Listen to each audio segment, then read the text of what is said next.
Hello and welcome. My guest today is Andrij Dobriansky, Director of Communication at the Ukrainian Congress Committee of America. Andrij, thank you so much for joining us.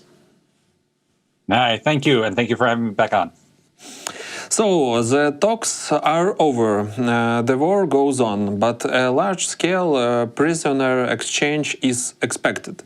Is this the outcome Trump was hoping for? Oh, no, Trump just wants to pretend that he has an influential voice here, but as we all know, we're approaching 3 months since Ukraine agreed to a full and complete ceasefire. That is the first point on all of its peace proposals, both to the Trump administration and to the Russian side, and we have yet to see any serious ceasefire proposal from the Russian side. So I think Trump can keep on doing his rhetoric this week. We also know that he is expected to be in front of his fellow G7 members and NATO alliance members this month.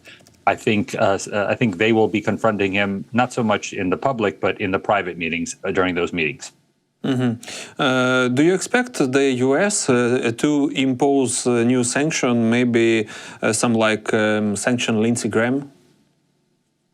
Yeah, I don't expect those to be voted on before the G7 and the NATO summit. I believe that during those summits is a good opportunity for the teams to talk about what kind of sanctions they want. At the moment, part of the sanctions that are being proposed by Lindsey Graham include several actions against European firms. I believe that's probably playing up to President Trump's dislike for the EU and wanting to tariff them. So we'll see what the actual legislation will be at the end, but I don't anticipate them to be voted on before President Trump actually has meaningful conversations with both the G7 leaders and the NATO summit. Do you see these talks as a positive step or as a trap set by Russia? Regardless of whether it's a trap or not, it is incumbent on Ukraine. Ukraine will always fly to meet with President Trump. Ukraine will always sit at the table if asked. And that is the imbalance here. Russia clearly doesn't feel that it's incumbent on them to participate in anything. So Ukraine has demonstrated to America and the Western alliance that they are always willing to sit down and talk. It is not Ukraine that's a warmonger. Ukraine is simply responding in kind to all the deaths that have been inflicted upon the civilian population of Ukraine. Now to the US and the silence from one man. Donald Trump is unusually quiet after the Ukrainian strike. He hasn't posted any angry comments or blamed Ukraine for derailing peace efforts. Why do you think that is? Is this a thing of a shift in his position or just a calculated pause? I think the big thing is he's going to be questioning his own staff and understanding why the United States isn't knowing about these attacks before they happen. And that's operational security for Ukraine. It also underscores if President Trump receives a full briefing on how Ukraine did this, this means that President Zelensky knew about the ability for Ukraine to do this while he met in the Oval Office, while President Trump was telling President Zelensky he didn't have the cards. President Zelensky knew that he had an operation that could be launched at any moment, and they decided to launch it and demonstrates just how many cards Ukraine has. The President Zelensky says Russia loses will force Putin to negotiate, but isn't it more likely that Trump will be the one to push Russia to the table? Yesterday's drone strike on Russia airfield was extraordinary.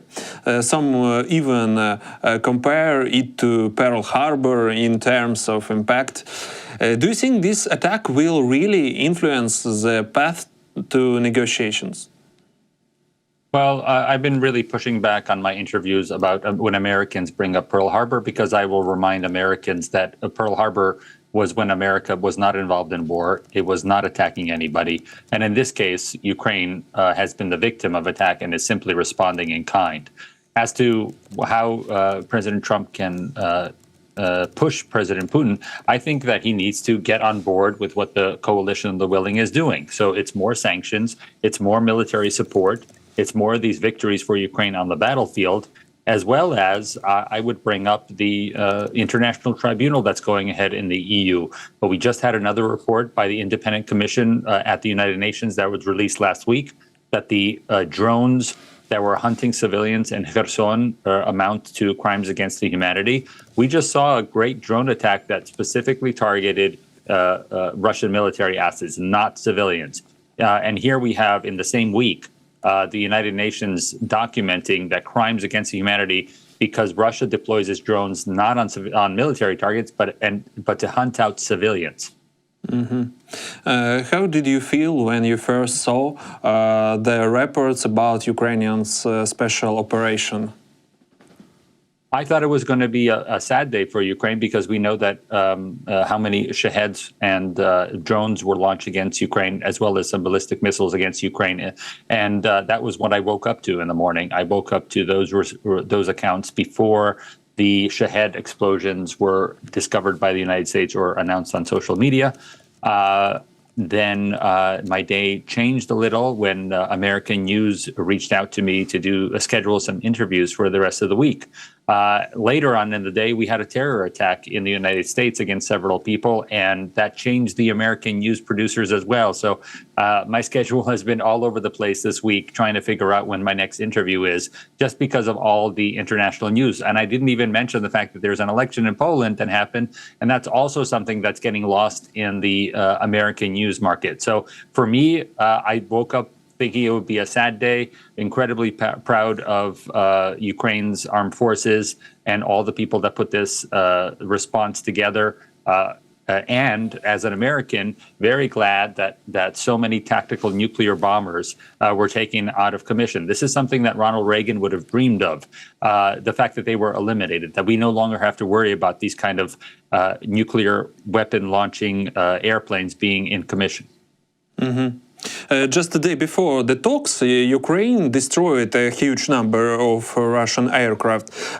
Some are calling it a moment that rewrites a military history. Many expected Russia to walk away from negotiations after that. Why do you think they showed up anyway?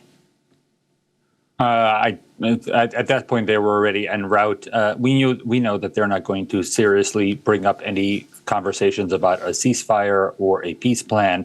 But just like last time in Istanbul, as we heard from all the members of the Ukrainian delegation, if we get one Ukrainian a POW released, that's worth it to sit down with the Russians. So I'm glad that they at least brought that up. We also know that Ukraine brought up the issue and put down the names of hundreds of children that they would like returned right away. Also, another very important thing to sit down with the Russians about, no matter what the situation is. As far as waking up and seeing what's happening, I'm glad that the Russians saw that and understood how weak they are. But you are right that this is a moment for military history. A lot of military war colleges in the United States have been studying the war from 2014-2015 in Ukraine because that was done with a lot of technology from the past, tank warfare specifically, different maneuvers on the battlefield, moving troops around. This time, from the war that began in 2022, a lot of Western military academies are looking at the innovation that's happening. So it's not just the innovation with older equipment that happened before. Now we're using all new sorts of equipment. And the number one response that is being mentioned across the world is that many militaries will now have to invest in covering their airplanes and not leaving them exposed on airports. And turning to the US economy and growing risk, JP Morgan warns that Americans' bond market could face serious trouble if Washington doesn't act on the national debt. What exactly is going on? What has been said for decades in the United States is kicking the can down the road. So not addressing the problem right now. That is happening with the Republican spending bill that was passed by the House. It does not address the deficit that we are spending more than we are bringing in. In fact, it cuts taxes for rich people even more. It does do some cuts for programs here in the United States such as Medicaid for those who aren't able to pay for their own health care. But that's not a savings in the long run because it simply adds to the debt. And that is why numerous Republicans, numerous conservatives, traditional conservatives are against this spending plan for the United States, and why the bond market actually responded last week when the House passed that legislation. They responded very negatively. Now, we do have a separate issue from the budget where there is a debt limit that the Congress has to vote on. President Trump has demanded that a repeal of the debt limit be included in future legislation. But right now, neither side, neither the Democrats nor Republicans are signing up for that because they always use that as a potential tool in their budget negotiations going forward. So we've already had the debt rating, the final debt rating of all the ones that were lowered for the United States. Moody's lowered its debt rating just in the past month. And I believe that it'll only get worse unless lawmakers in the United States begin to seriously address the issue that we have a bigger deficit that we have taken into account.